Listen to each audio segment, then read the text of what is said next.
భారతదేశంలో ఉన్న ప్రతి హిందూకి ముస్లింకి ఐక్యత భావంగా అందరికీ ఈద్ ముబారక్. భద్రాచలంలో ఈద్గాలో ఈదుల్ జుహా బక్రీద్ నమాజ్ ఈరోజు చేయడం జరిగింది. దానికి సంబంధించి చుట్టుప్రక్కల గ్రామాల నుంచి అందరూ కూడా ఈద్ నమాజ్ చదవడానికి వచ్చారు. కుర్బానీకి ప్రతీకగా ఈ ఈద్ పండుగ జరుగుతుంది. దీంట్లో ఎన్నో త్యాగాలకి ప్రతిఫలమే ఈ బక్రీద్.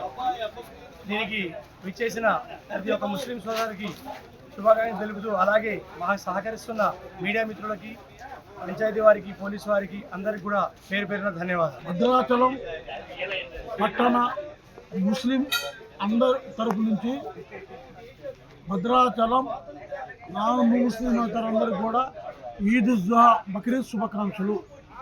ఈ పండగ బక్రీద్ పండగ అంటే త్యాగాల నిరతి. ఇబ్రాహిం అలైహిస్సలాం గారు దైవం గురించి తండ్రి మాటను కూడా ధిక్కరించాడు.